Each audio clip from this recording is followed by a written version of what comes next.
뭐 왜냐면 항상 연구가 잘 되지만은 않기 때문에. 그래서 504 쓰면서 가장 뭐 힘들었던 일이나 뭐 그런 것들 어떤 게 있을지. 힘들었던 일? 별로 없으시군요.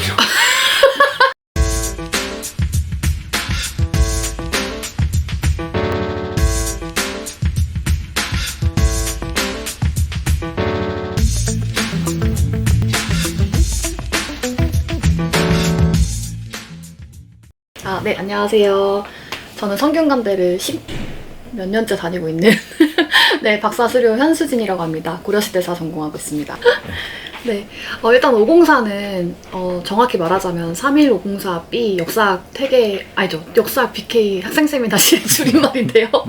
네, 504인데 이게 대학원생, 사학과 대학원생 연구실입니다. 공동 연구실이고요. 태계 인문관에 소재하고 있고 이제 뭐 이게 사실 다른 학교는 어떨지 모르겠는데 저희 성대 같은 경우에는 이 종로 캠퍼스, 명륜 캠퍼스의 인문관이 다 쓰다 보니까 공간이 좀 협소한 편이에요. 그래서 이제 이렇게 공동 연구실을 쓰게 되는데 여기는 이제 사학과 공동 연구실인 셈이고요. 그래서 이제 사실 모든 대학원생들에게 넉넉하게 연구 공간이 제공되면 좋을 텐데 그게 안 돼서 저희는 한 학기 단위로 신청서를 받아서 이렇게 쓰고 있습니다. 그래서 이제 연구실 사용을 희망하는 그 학생들이 이렇게 이번 학기에 약정 시간을 제출을 해서 이제 제출을 하게 되면은 이제 이 지정된 자리 수만큼 학생 수를 뽑아가지고 선발을 해서 그 약정 시간이 많은 수대로 뽑아서, 그러니까 쉽게 말하자면은 공부를 많이 하는 학생들에게 연구실 자리를 주겠다, 뭐 그런 방침인 거죠. 네, 그렇게 해서 한 학기 단위로 돌아가면서 연구실을 쓰고 있고요.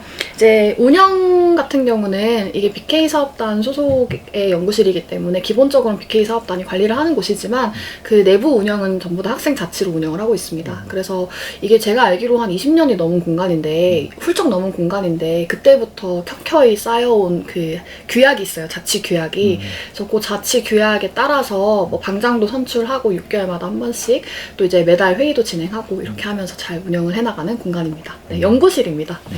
총 20석이고요. 그 중에서 이제 2석은 이 사림지라고 해서 여기 성대 사학과에서 발간하는 것은 아니지만 하여튼 관련이 깊은 수선사학회에서 발간하는 학술지 간사들을 위해서 주는 공간이고요. 그 중에서 이제 일반적으로 12석, 또 최근에 한 14석 정도는 지정석으로 운영을 하고, 그러니까 6개월 동안은 지정석을 이렇게 쓸 수 있는 곳으로 운영을 하고, 한 8석 정도는 자율석으로 운영을 하고 있습니다. 일단 개인적인 이유가 하나 있을 것 같고, 또 이제 이 연구 환경, 연구 공동체 차원에서 좋은 이유가 하나 있을 것 같은데요. 이제 개인적인 차원에서는 사실 집에서 하면은 공부가 조금 해이해지는 경우가 많잖아요. 제가 물어보고 다니니까 한 10명 중에 한 분 정도는 집에서 잘 하신다고 하더라고요. 근데 이제 저는 10명 중에 9명에 해당하기 때문에 그렇게 프리랜서의 삶을 좀 사는 게 사실은 생활 관리하기가 쉽지가 않은데 이렇게 정기적으로 출근할 곳이 있다는 게 좀 도움이 되는 것 같고, 또 사학과의 특성상 책이나 자료가 엄청 많아요. 그거를 사실은 도서관에 계속 왔다 갔다 해야 되고 하는데 좀 안정적으로 놓을 공간이 있다는 게 굉장히 좋은 것 같습니다. 일단 그게 첫 번째 개인적인 이유고요. 다음에 이제 사실 이거보다 훨씬 더 중요하다고 생각을 하는 거는 이게 인문학 연구가 아마 저희만 그럴 거라고 생각하지 않고 굉장히 개인 연구적인 성격을 가지고 있잖아요. 그게 그 말은 사실 이제 석사과정 내내 자기의 연구 관심사에 따른 연구를 이제 스스로 온전히 해내야 된다는 뜻인데, 이제 그러다 보면 사실 고립되기가 쉬운 것 같아요, 사회적으로. 이제 뭐 사료에 계속 파묻혀 있다 보면은.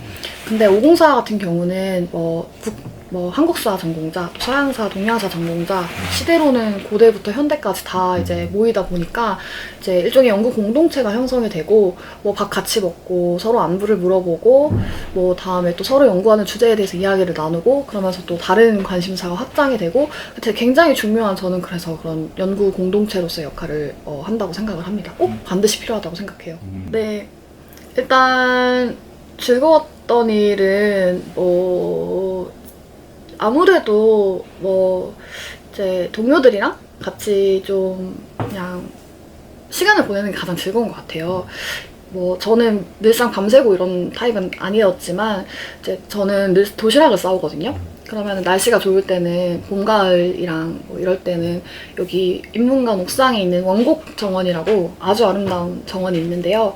거기서 이제 그 몇 명 이렇게 도시락을 같이 까먹어요. 그러면은 근데 거기가 이제 여기가 종로에 있다 보니까 서울 전경이 다 보이잖아요. 남산타워도 보이고 뭐 롯데타워도 보이고 너무 좋은데 이제 거기서 그런 곳에서 매일매일 도시락을 먹으면서 뭐 인생과 학문과 정치와 사회와 뭐 이런 개인사들과 이런 것들을 나누는 시간들이 저로서 가장 재밌고 또 소중했던 것 같고요. 뭐 또 이제 좀 특이했던 에피소드라면은 요새는 잘 안 그러시는 것 같은데 제가 석사과정 때만 하더라도 교수님들이 종종 오셨어요. 연구실에. 네, 그래서 어떤 교수님 오시는지 노코멘트 사실 하겠습니다. 정해져 있잖아요. 네, 정해져 있죠. 학생들이 공부를 잘하는지 궁금하신 교수님들이 이제 저도 같아도 궁금할 것 같아요. 근데 어쨌든 이제 하루 종일 공부를 한다고 해도 하루 종일 공부에 집중하지 않잖아요. 그러니까 저는 공부를 합니다. 어쨌든 근데 그 시간에 이제 뭐 게임을 한다던가 아니면 뭐 드라마를 보고 있는데 갑자기 이제 선생님이 오시면은 거기 집중하고 있으니까 선생님이 오신 거 모르잖아요. 그래서 대참사가 일어날 뻔한 몇 번 있었다고들 해요. 저희 전설처럼. 그 중에 제가 듣기로 한 선배의 얘기로는 일들을 보고 있었는데 일본어 공부를 하고 있다 이런 얘기를 하고서 아 그래 공부 열심히 하고 있구나 이렇게 해서 넘어갔다는 그런 에피소드도 있습니다. 그래서 그런 식의 뭔가 재밌는 살아가는 이야기가 많은 공간인 것 같아요.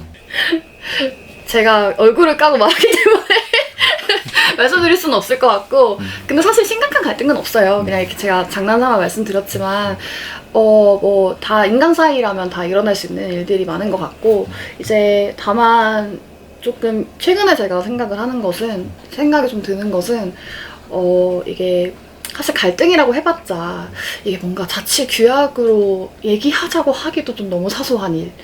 근데 그렇다고 해서 뭔가 서로 얘기하자니 또 너무 쪼잔한 일, 뭐 그런 일들이 많거든요. 예를 들면은 뭐 이제 저희가 얼음이 있어요, 냉장고에. 그럼 얼음을 먹고 나서 그거를 상식적으로 이제 매너로 썰었다면 그 자기가 뭐 얼음을 빼먹으면 얼음을 채워놓으면 좋잖아요. 근데 이제 매번 갈 때마다 얼음이 텅텅 비어 있어서 하루에 제가 얼음을 3번 정도 채운 적이 있었단 말이죠. 아 그럼 짜증이 나는 거죠. 아, 내가 이런 것까지 말을 해야 되나, 나이가 30 땡땡인데. 근데 이제 그런 것들이 조금 어려울 때가 있는데 이제 제가 석사과정 때는 뭐라 하시는 선배들이 잘 이해가 안 갔거든요. 제가 고참이 되고 보니까 이제 그 선배들의 마음이 되게 잘 이해가 가는 거예요. 아, 저 이게 얘기를 하자니 좀 그렇고 또 얘기를 안 하자니 이게 그렇고 그래서 이제 참 선배들한테 뭐라 하긴 되게 쉬운데 한편으로 되게 쉽죠. 선배들한테 선배 이거 왜 그러세요? 저러 그러세요? 어쩌고저쩌고 말하는 건 너무 쉬운데 이제 후배들한테 얘기하는 건 좀 어렵다 보니까 제가 이제 504의 최고참이 되니까 좀 그런 점은 좀 어려운 것 같습니다. 이걸 어떻게 컨트롤 해야 되나. 네. 방장이 사실 하시는 일이 되게 많아요. 그래서 그게 되게 안 좋은데 방장은 일단 저희가 그 연구실 자치적으로 시간을 관리를 해야 되는데 그 시간을 매일매일 이제 출퇴근 시간을 본인이 직접 적거든요. 본인의 양심에 따라서. 그럼 그거를 이제 취합을 해서 방장님이 그 이제 총 한 달 단위 시간을 정리하는 것을 해주십니다. 그게 가장 큰 일이고요, 방장님의. 다음에 한 달에 한 번 회의를 하는데 회의를 주재하고 그때 청소도 다 같이 하는데 뭐 그때 뭐 부족한 비품이라던가 아니면 504에서 해결해야 될 일이라든가 건의사항이라던가 이런 것들을 좀 회의를 주관하는 그런 일들을 하시죠. 총무도 하시고요. 저희가 약간의 회비를 내기 때문에 하시는 일이 많아서 사실 좀 다들 기피하는 직종인데요. 네, 근데 이제 매 학기마다 자리를 선정할 때 가장 앞번호를 뽑는 사람이 방장을 하고 다음에 그 방장은 제일 먼저 자리를 선택할 권한이 있어요. 그러니까 사실은 2번을 뽑는 게 제일 좋죠. 방장을 안 하고. 네. 그리고 또 한 번 방장을 하면 그 다음부터 면제가 되기 때문에 근데 저희 선배 중에 한 분께서 박사 논문 졸업할 때까지 지명령으로 계시다가 이제 거의 마지막에 한 번 방장 걸리신 분이 있었거든요. 제가 아직 방장을 안 했는데 제가 사학과에서 학생회장도 하고 뭐도 하고 다 했는데 방장만 안 했거든요. 504 방장 안 하고 졸업하기만을 바라고 있습니다. 네. 일단 뭐 예전에 저희 지금 좀 얼마 전에 은퇴하신 임경석 교수님이 해주신 말씀인데 504에 대해서 되게 자부심이 있다고 하셨어요, 선생님께서. 왜냐면 여기서 사학과 학예 논문이 얼마나 나왔는지 생각하면 굉장히 자부심을 가지게 된다 이런 말씀을 하셨는데 근데 저도 그렇게 생각합니다. 저도 여기서 수많은 선배들과 같이 저도 석사 논문을 여기서 썼고 또 박사 수료 때 그 박사 논문 구상을 해왔고 또 기초 실력을 쌓아왔고 또 지금 박사 논문을 집필을 하고 있습니다. 그래서 어쨌든 이 공간에서 이렇게 뭐 저와 동료들과 선생님들과 함께 이렇게 연구를 완성시켜 나갔다는 점에서 되게 의미 있는 공간이라고 생각하고요. 어쨌든 성취라면 학위 논문이 가장 큰 것 같아요. 네. 네, 알겠습니다.